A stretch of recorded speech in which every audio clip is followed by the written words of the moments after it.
আন্তর্জাতিক সীমান্ত পেরিয়ে বাংলাদেশের অভ্যন্তরে প্রবেশ করে বাংলাদেশের কৃষকদের ধরতে এসে ভারতীয় বিএসএফ এর 2 সদস্য মাপ চেয়েছেন।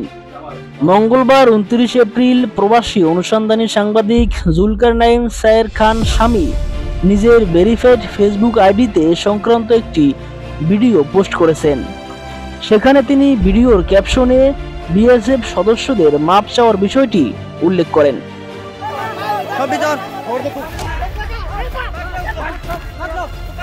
পোস্টে তিনি লিখেন, অতি সম্প্রতি 2 জন ভারতীয় বর্ডার সিকিউরিটি ফোর্সের বিএসএফ সদস্য নিজ অস্ত্রসহ আন্তর্জাতিক সীমান্ত পেরিয়ে বাংলাদেশের অভ্যন্তরে প্রবেশ করে বাংলাদেশি কৃষকদের ধরে নিয়ে যাওয়ার চেষ্টা করে। এই ঘটনা জানতে পেরেই ঘটনাস্থলে নিকটবর্তী বর্ডার গার্ড বাংলাদেশ বিজিবি এর ক্যাম্প থেকে বিজিবি সদস্যরা দ্রুততার সঙ্গে ছুটে আসেন। ভিডিওতে দেখা যায় নিজেদের রক্ষা করতে 2 বিএসএফ সদস্য বাংলাদেশ সীমান্তের অতন্ত্র প্রহরী বর্ডার গার্ড বাংলাদেশ বিজিবি এর 2 সদস্যের সঙ্গে ধস্তাধস্তি করছেন।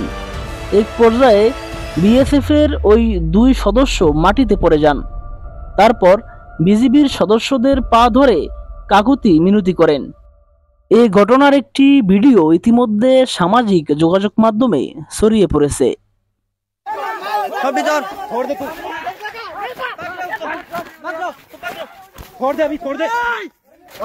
छोड़ दे यहीं पर ही छोड़ दे तू छोड़ दे